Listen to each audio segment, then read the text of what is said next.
reason for its existence. 2, the universe exists contingently.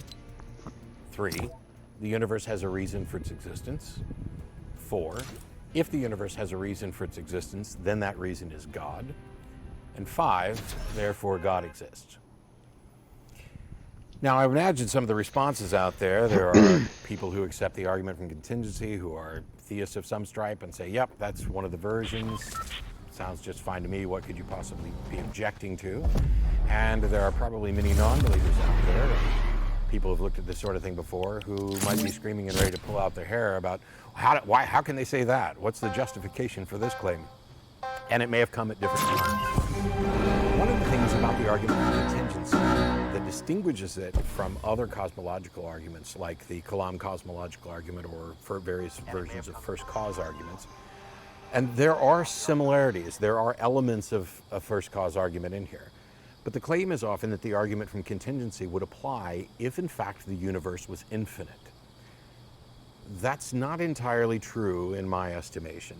Yes, by talking about the nature and saying that if the universe is contingent, it could perhaps be infinite or eternal, and yet it is contingent upon the existence of a God or the sustaining influence of a God that might have existed forever. And so it might apply to the cosmos. But generally, when we talk about contingency, we are also talking about something that had a beginning. And the idea of an eternal thing that is also contingent upon something is not only counterintuitive, it may be obviously false. It may be that there's a contradiction there of having both the thing that is contingent and the thing that it is contingent on having no beginning. It would seem intuitive that if something is contingent, it had a beginning. As a matter of fact, a lot of versions of arguments from contingency rely on this idea that the universe, in fact, did have a beginning. And we may be talking about different things when we're talking about universe, because we managed to get the universe label as a label for everything, but our understanding of the universe has changed the way this label is used, such that with the idea of a multiverse, with the idea of alternate dimensions, even though we can't confirm these things, what we mean by universe is typically our local space-time reality that we can explore, that we inhabit. And the word cosmos is used to talk about everything. The cosmos would include a multiverse, whether one exists or not. The cosmos would include alternate realities, alternate universes. No matter what the actual reality of the model is, the cosmos encompasses all of that. And is the cosmos actually contingent? Is the universe contingent? Is it contingent on the cosmos? Well, let's take a look at the premises and the arguments, what this argument actually says, and see if we can find some points where we perhaps disagree. It begins with the idea that everything that exists contingently has a reason for its existence. And this is true, or I'm convinced that it's true, but this is also true for non-contingent things, for necessary things. You could just as easily say everything that exists has a reason for its existence, and then you would be drawing a distinction between things which are contingent, where the reason for its existence is external to the thing you're discussing, and things that are necessary, their reason is internal. It is part of their makeup. They require no external support or generation. They are necessary things. They still have a reason. The reason is just that they're necessary. They exist because they exist. And that puts some people off when you start speaking in those terms. But to me, when you say everything that exists contingently has a reason for its existence, okay, fine, that's a tautology. And I think it would also be true of things that were non-contingent. It's just the reason is very different. But premise 2 is that the universe exists contingently. And here's where we get into this discussion about what do we mean by universe? Do we mean our local space-time reality that we inhabit? You know, the thing that is 14.5 billion years old that we can, see the edges of, see the microwave background radiation, that we have a suspicion about how it began. We have Big Bang cosmology, even though there are competing models. This isn't about declaring what version is correct. This is about saying, is the universe contingent? Well, it may be the case that the universe is contingent, but I don't see a demonstration that it is. It may also be the case that if we're talking about the cosmos, the larger everything that our universe exists within or as part of, that the cosmos, in fact, is not contingent, that the cosmos is a necessary thing. We'll get to that in a little bit. The third is that the universe has a reason for its existence. I've already acknowledged from point one that I think that that's going to be true, whether it is contingent or necessary. And then on number 4, we get to this: if the universe has a reason for its existence, then that reason is God. How did we get here? Now, the truth of the matter is that in philosophical circles, in apologetic circles, when you're talking about perhaps this version of the argument from contingency, the argument doesn't exist merely on its own. There are a number of justifications. This argument itself is contingent upon these explanations for why they can claim that the universe, if it has a reason for its existence, that reason is God. But that's not contained in the argument, and it's not here for us to address, and I'm not convinced that that's actually the case. And that means that the conclusion they end up reaching, that God exists, is as questionable as this premise that the explanation, the reason for a contingent universe is a God. But this conclusion just assumes already a sustaining version of contingency. So if we were to concede that all of the points so far are correct, that everything that it is contingent has a reason for its existence, the universe is contingent, therefore the universe has a reason for its existence. If the universe has a reason for its existence, this reason must be God. This final conclusion that God exists does not follow from the argument unless the argument is about a sustaining version of contingence. And this isn't argued as in any case. For premise 4, where it says if the universe has a reason for its existence and that reason is God, is one that hasn't been demonstrated, it's merely asserted. But also, we're not clear as to whether this is asserting that the best explanation for the existence of the universe is this thing that they're going to call God. How did they determine that this is a sustaining thing versus a causal thing? For example, there could have been a God who created a universe and ceased to exist, perhaps spewing forth its essence to create the universe and then cease to exist, in which case we would still have a universe that is contingent and a universe where it is contingent upon a God, but that God no longer exists. So there has to be more here, even to get to the final conclusion that they want, which is that God exists. Because the real conclusion from this, even if you were to accept the first 4, which we don't, is that a God is the explanation for the origin of the universe, that the universe is contingent upon a God. It's not necessarily contingent upon a God in a sustaining sense. Now, if it's possible for these arguments to get any worse, it tends to happen when we use some shortcuts. We already have a number of problems here where we've just asserted that a God is the best explanation of the universe. But I want to address William Lane Craig's version of this, or at least one of the versions that William Lane Craig has used. He wrote a little kind of response to questions about the argument from contingency, and the version that he listed looks like this. Number 1, everything that exists has an explanation of its existence, either in the necessity of its own nature or in an external cause. Number 2, if the universe has an explanation of its existence, that explanation is God. Number 3, the universe exists. And then he continues on with, therefore God exists is what he ultimately gets to. Craig argues that items number 1 and number 3 aren't really assailable. And I would pretty much agree. Argument number 1, or point number 1, everything that exists has an explanation of its existence, either in the necessity of its own nature or in an external cause. This is basically saying everything is either contingent or not contingent. Either contingent or necessary is the label that we would put on it. Contingent things require an external explanation. Necessary things have an internal explanation. Its own nature is the reason why it exists. Number 2 is if the universe has an explanation for its existence, that explanation is God. Number 3, the universe exists. I agree. And so what we can look at here is that the universe exists.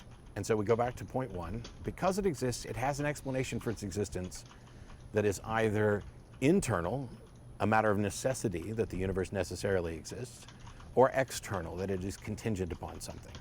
We're in agreement. I just don't know where Craig decides to use, if the universe has an explanation for its existence, the explanation is God.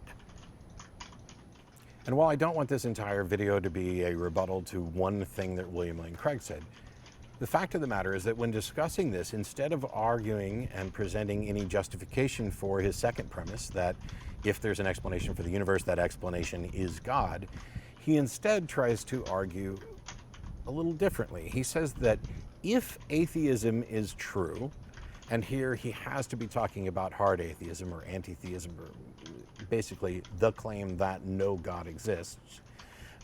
So on non-theism would probably be a better way to put this. Then the universe has no explanation of its existence. And if the universe has an explanation for its existence, then atheism isn't true. Instead of defending why he gets to just assert that there's a God, he goes on to make additional assertions. His claim is that if there's not a God, then the universe doesn't have an explanation for its existence. Well, how did you determine that? I mean, you're living in a universe. Clearly it's here. Either there's a God or there's not. And if there's not a God, how did you determine that a universe couldn't exist? Even if the universe is contingent, it might be contingent on a multiverse or on something in the cosmos. But Craig's thing is, in order to argue for his premise that the explanation for the universe is God, he just says, if there's not a God, then the universe doesn't have an explanation. And if the universe has an explanation, then there must be a God. This is just a bald assertion that makes the entire discussion about his second premise circular. Now, we're stuck with this word universe, as we've talked about. There may be equivocation fallacies involved, but is the universe all there is? And as I mentioned before, I'll be using cosmos, and I'll try to do that in all the videos everywhere when I'm talking about all there is. If you were raised and born on an island, you might think that the entire world was your island. And so you might have a word that you would use, the world. And then at some point, when you figured out that there were other continents and other islands and other lands for you to explore, your definition of what the world is would expand. This is kind of what's happened with the universe. As we've explored more, we've discovered that we're probably best off, it would be ideal, based on the actual transliteration of universe or its origins, if we used it to describe everything and instead used a condensed label like our local universe or our real space-time, but we don't. And that's why we draw a distinction between the universe and the cosmos.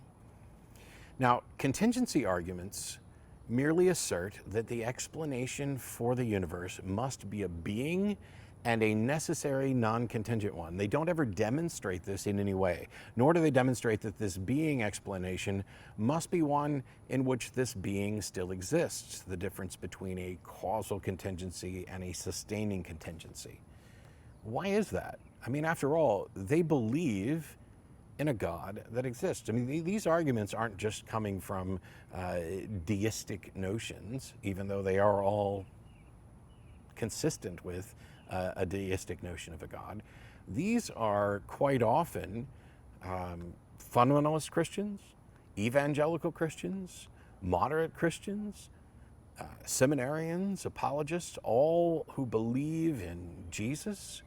These are also arguments coming from Muslims to argue for their God. How is it that these different religions can use the same argument for the existence of God and yet believe in different gods? Now, this isn't an argument in any way to show that they're wrong. If there was in fact a God, arguments for the existence of God would apply to all the religions that would point to a similar God. This is an expression of the concern that I have that people aren't defending the God they believe in. And when they instead offer arguments like this, like the argument from contingency, the Kalam cosmological argument, things like this, not only are they not arguing for the God that they actually believe in, but the argument that they're presenting doesn't get us to a God exists. The conclusion of the Kalam cosmological argument, for example, is not therefore God exists, it is therefore the universe has a cause.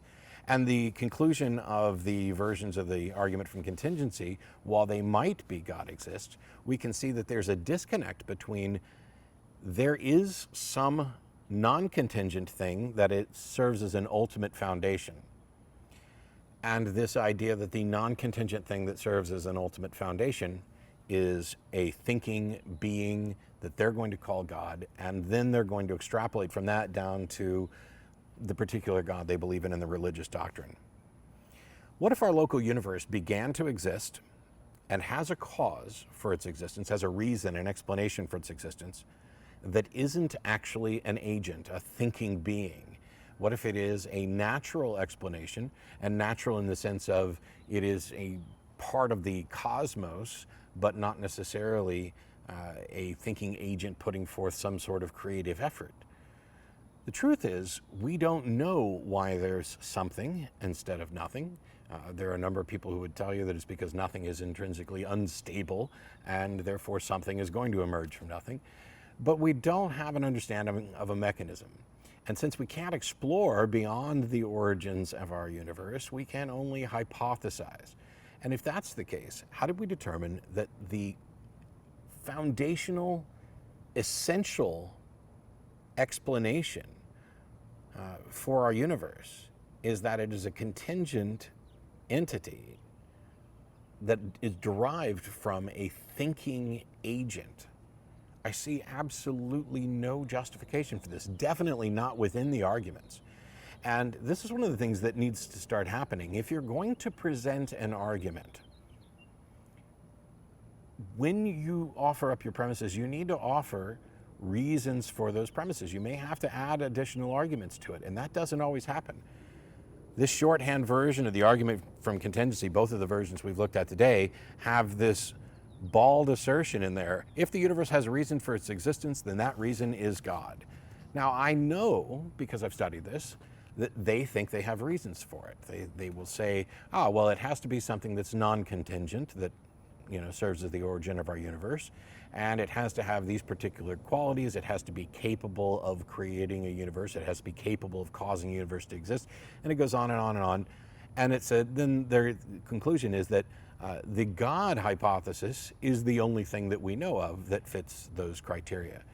The problem here is the God hypothesis is not something we know of, and these arguments are relying on a long history of mankind inventing deities, inventing ideas that are sufficient to explain what the unknown, but they aren't necessarily necessary to explain the unknown. So if you live in a culture that has been taught from birth that, yep, there's a God, if you live in a culture where even individuals who weren't raised to believe in a God are still familiar with this concept of an all-powerful divine being that is not bound by space and time, that exists eternally, then it